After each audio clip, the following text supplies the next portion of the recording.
Hello and welcome, Inspired Podcast community. This is your new episode. My name is Caroline, and my today's guest is author Rhonda. But of course, she has another name, Parker Taylor. And I'm so happy you are here. Welcome to the Inspired Podcast. And how are you doing today? Oh, I appreciate you having me. And as you were introducing me, I thought, isn't that amazing that not only are we on the Inspired Choice podcast, but we're also being able to do an international conversation about what that means to us and what that means to not only just women, but men, young people, old people, wherever we are in our season. And then you have this beautiful background that's just inspiring. And I Oh, thought, this is meant because as we continually learn from each other, we only can get better. thank you so much. And the only requirement is to be open minded, right? Right, right. And I think that Mhm. that's something that, so many times we forget that. And that's part of our emotional well being. And anybody that's done studies on emotional intelligence, one of the 21 characteristics is being open. For you to be successful in life, you have to be open. And that means you not only are you open to your own emotions and feelings, but you can also share and listen to others and be able to have that clear vision of what's important in the world. And I think that when we do that, oh my goodness, we can only get better and we can only solve problems rather than stuff them. And especially when it's our own problems. Mhm. Sure. So you are an American writer, entrepreneur, and academic researcher. And my first question to you is, how did your early struggles with reading and writing shape your journey as an author, and what motivated you to pursue writing despite these challenges? Oh, I would love to tell people about that because so many people think that to be an author, you are automatically a good writer from the beginning. Well, I flunked kindergarten, so that tells you I was behind the learning curve at a very young age, and a lot of it had to do with my anxiety, my ADHD, my ability to understand. I loved books though, and so it was like it took a mentor to realize, wait a minute, she has some gifts here, but it was more about the storytelling. And then I came from an entrepreneurial family, so education was not the focus. It was more on um, being productive, being a good worker, thinking outside the box. So I had to kind of pull all that together. And had it not been for that mentor, I probably would never have gone to college. And my background is in business because of my entrepreneurial background. So I have a doctorate in business. And then as I'm doing it, I realize I still have this weakness in me, which was writing. But I love to tell stories. So I did this huge proposal for an organization that I was working for. And they ended up saving millions of dollars by implementing it. And then my boss pulled me in and said, "You realize you put the wrong inshore in the," and so I had a typo. I had, a word that I didn't see when I had edited the proposal. I was humiliated. And it was at that point that I realized you're better than this. You need to take your weakness and make it a strength. You need to turn it around. You need to acknowledge that you not only are a leader in your organization, but you're leading by example.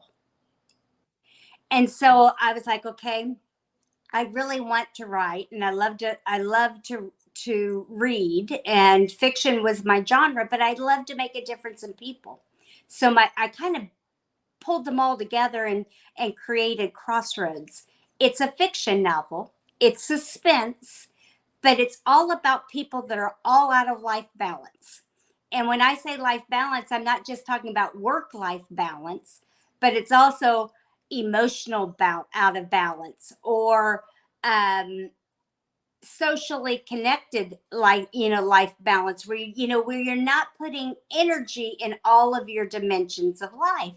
And that's what makes them um, prey to others, because when you're out of balance, other people can exploit your weaknesses, and that's what happens. And so even though she's a high powered executive in the Indianapolis area and works in finance, she gets called to jury duty and she realizes she is completely off the journey she was supposed to be in. So I found that storytelling is a way that I can connect with people, not only people that I lead, but then I can also make them open, which was one of our part of our first part of our conversation, to exploring some of their weaknesses. And then I have a life journey, life balance journey workbook that people can pull up and say, okay, where do I need to improve my life to fulfill happiness?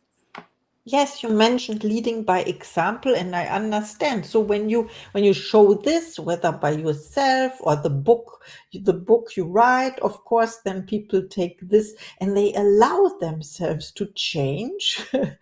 How about that? And to succeed in the end. Yeah, and that change can be anything. For me, I kind of play a game of uncle. Now, I don't know if you know what the game of uncle is, but when we're children, you interlace your hands and another person's hands, and then you bend them until it hurts, and then when someone finally gives up and says uncle, then you let go and they're the winner. And with life, I found like sometimes I was playing uncle. I was waiting to the last minute to make the changes that I needed to make. A perfect example is I'm very good at building people, but when I build them, I have a tendency not to let them fly afterwards. I keep them in my cocoon. I want to keep on working with it, but I have to learn to say no at some point and let them fly. Or when I changed from academics to consulting, I realized I had to nurture myself because I had had a huge loss in my life. And so sometimes change occurs when we're helping others, and sometimes it's when we need to help ourselves. It's self-care. Yes, Yes. definitely. Perfect word for it. And it's empowering yourself and others, to be Mhm. who they're supposed to be. You can mentor, but you can't solve their problems, or you can't help them. You're not helping them if you're solving every problem. That's true. Yes, I was thinking about it. Yes, self-care means also to show up as your best self, I would say. And if you are not feeling good and then you meet with people, then it's probably not always the best idea. I found that out last August. No, I made a decision. So I became aware of that. What does it mean, self-care? And then, okay, I can say no, and it's for the best of everyone, because I would not be in the best shape or the best in my best self, Yeah. clothes, so to say. Okay, Crossroads took 20 years from writing to publication. What kept you determined throughout that process, and how did you finally bring your vision to life? So the thing about the publishing industry is you have three ways that you can publish. One is the traditional route and get a publisher, which is what I did at the beginning. Did the query love letter and everything, and finally found a publisher. And it took us 2 years to get it to where it was ready to publish, and then they backed out. Hmm. So then, disillusioned, Yeah. busy, life hits. I had the printed copy on my desk, and I kept on saying, I'll get back to it. I'll get back to it. And what ended up happening is I went to get off the disk that it was on another document, and that document had been corrupted. And then I panicked and I had these visions of me having to type all 300 pages and re edit it and go through the whole process over. I was able to save it. And I was talking to my sister, who's older than me and sometimes wiser. And she said, why aren't you the same question, why aren't you doing anything with it? And I said, I don't know, life's been busy, and we were taking care of dad, and help, all the things that you do in life. And she said, no, that's not it, because if it was a client, it would be done already. Yes, that's true. And then I was like, oh, you don't know what you're talking about. No, I'm just busy. The right time will come. And she said, no, you're afraid. You're afraid. You don't want to make yourself vulnerable. And in that moment, of course, you're going to argue with your sibling and say that, that they don't know what they're talking about. But, siblings do know sometimes, and they know you. And as I got off the phone, I'm like, listen, Rhonda, I had to have that come to Jesus meeting, as they say in the Christian faith, right? Where you have to say, what is really holding you back? And she was right. And it was the being overwhelmed with going through the process again. So I started looking for what would be best for me.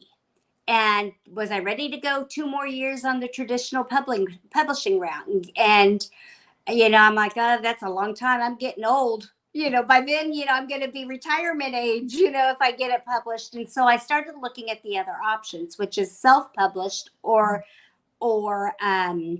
what they call a blended matrix, which you find a publisher. It's a publisher, but they help you with the marketing and they help you get things going. And since I was an entrepreneur doing my own work, I was like, when am I going to have time to figure out how to do a barcode or this? So I sent them a letter, sent them a copy of my book, and started conversations with them.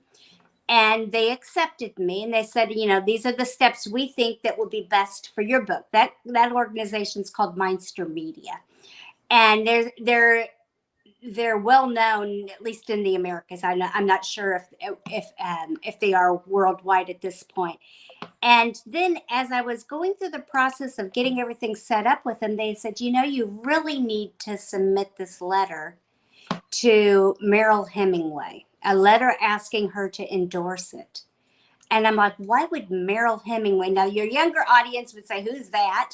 But Merrill Hemingway is a big deal for people that are, that grew up in the 80s and 90s and 2000s, because, she was, a Academy Award winning actress. And, her grandfather is Ernest Hemingway, the great writer.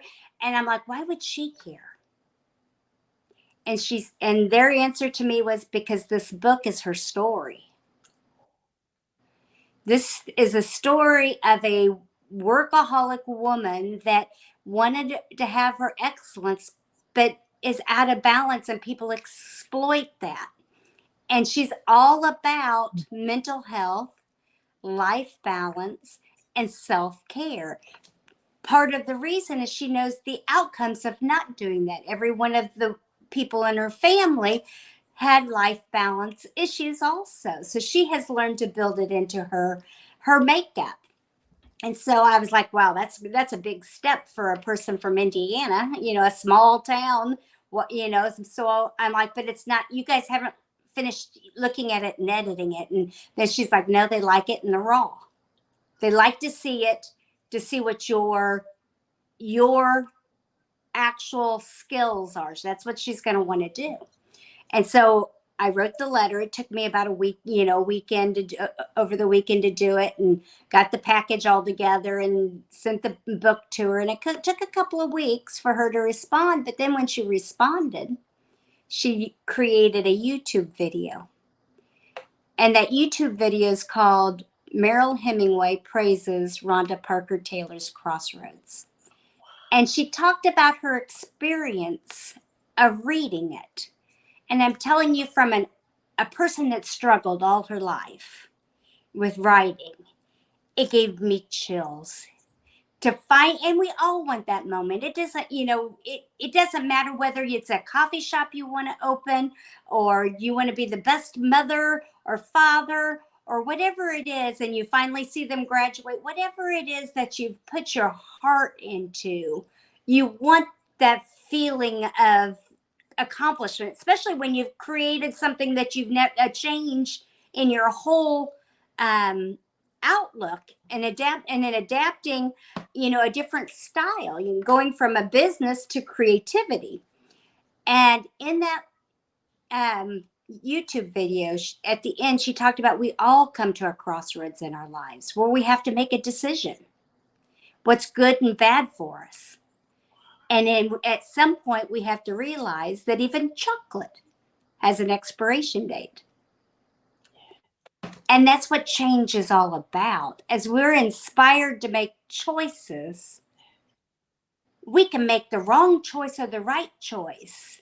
And that's, in Crossroads, there's a young man in the book that makes the wrong choice, and he ends up getting in a car with a friend that he grew up all his life. Everybody told him to quit dealing with them, and that young man murders someone. And he's now and he has big decisions now. Does he turn state, as they would say in the legal system, and tell him what he knows? Or does he hold that secret and end up with the same charges? So we all have crossroads. They may not be as big as Billy Knuckles had to do, but it could be, do we change careers? Do we learn to love being home more than being out in the world that's sometimes unsafe? And making those changes, do we decide to cook rather than eating the fast food all the time so that we have a healthier lifestyle? So we have these decisions we make every day as we're inspired to recognize what we need to do for self for progress. So your podcast, for those that are listening for the first time, I hope you listen to every single one of them, because as you do it, you need to share the inspirations of what a solid change can be for somebody. And it doesn't matter if it's for you, me, or anybody else, because when you're taking care of self and others, only good things can happen.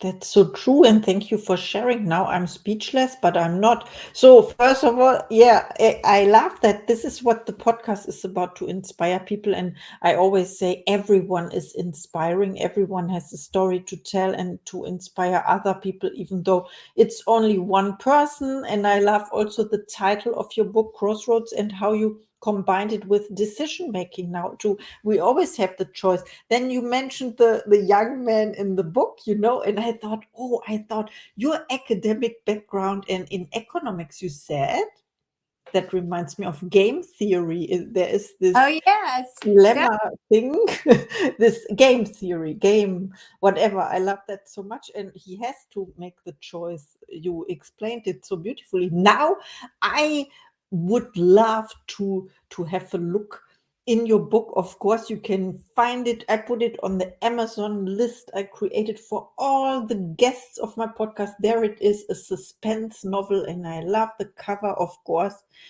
And I have another question, and thank you so much for mentioning. Yes, I also love my podcast and all the beautiful guests like you, and of course the story of the granddaughter, was it, of the great Ernest Hemingway. He's an inspiration, and I love the books and whatever it is since a young age. So my next.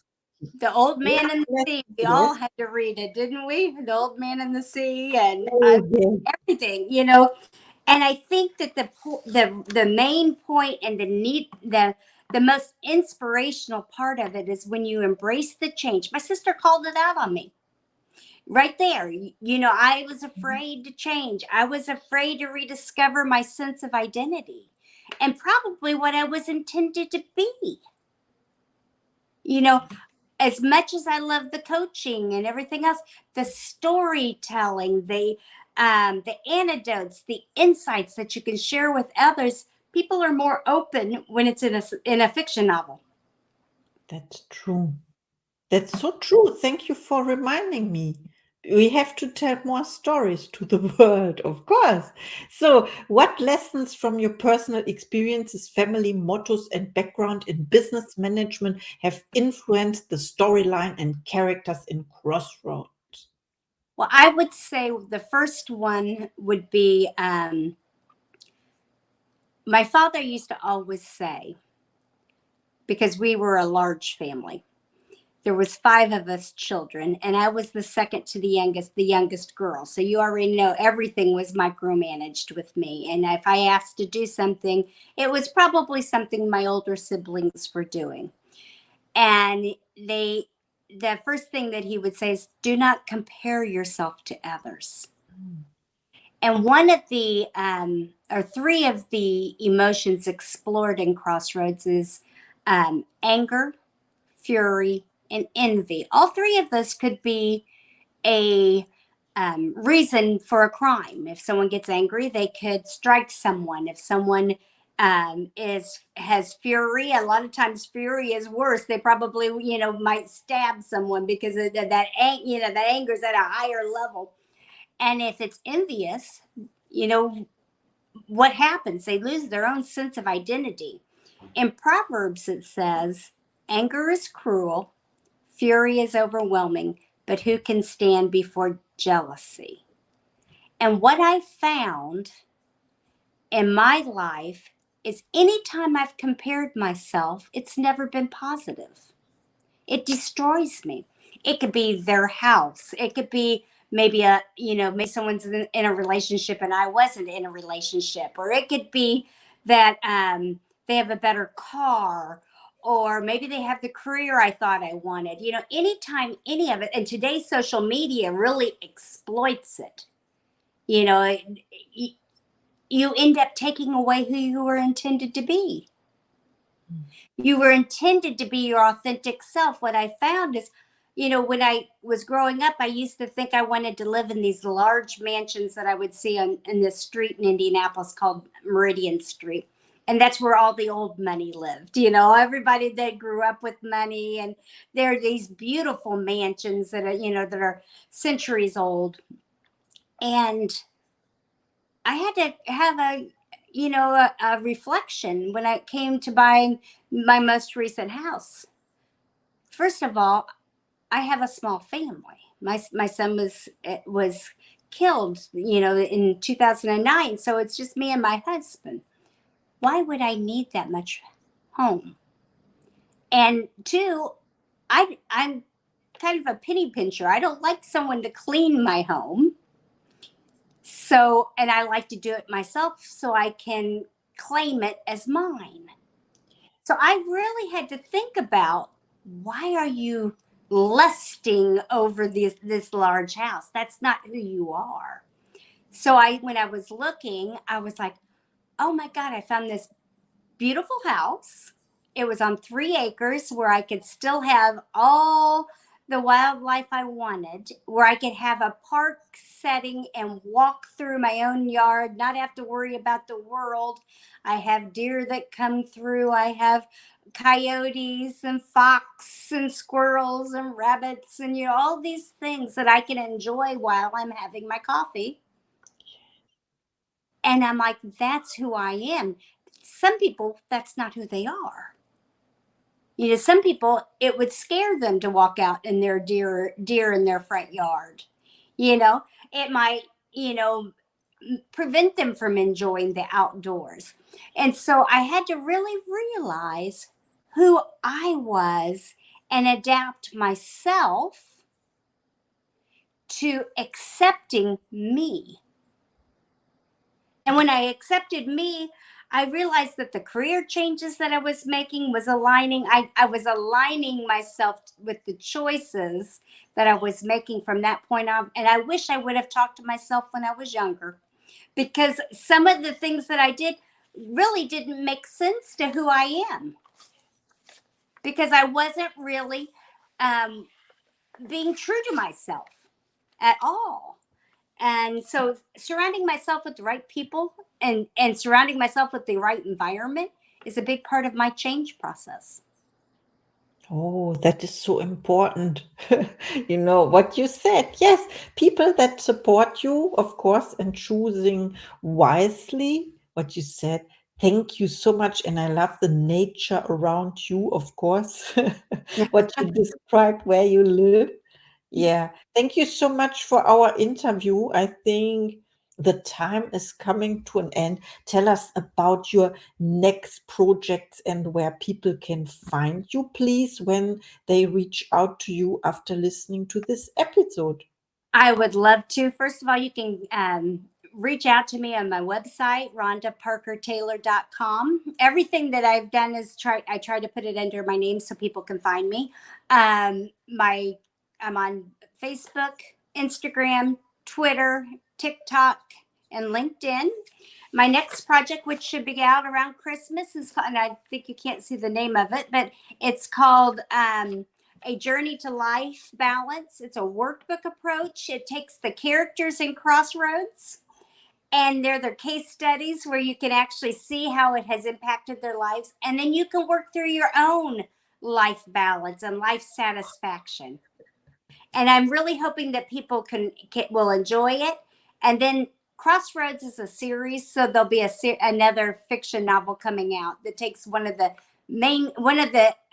smaller characters in Crossroads and makes them the main character, but all the characters get carried over, so it's like a friendship that you've created with them. Oh, I love that idea. Thank you so much for sharing. And also the workbook approach you mentioned. Yes. Wow, what a great idea.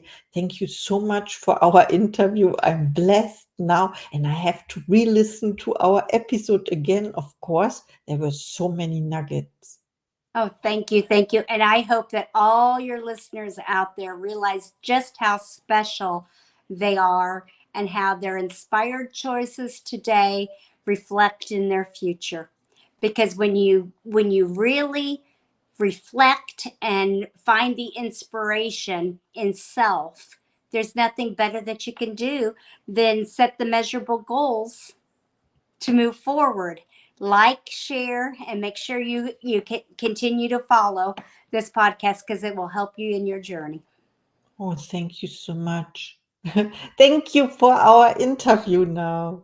Thank you, and you have a wonderful day. Bye Thank bye, you, and everybody. bye bye, and see you in the next episode.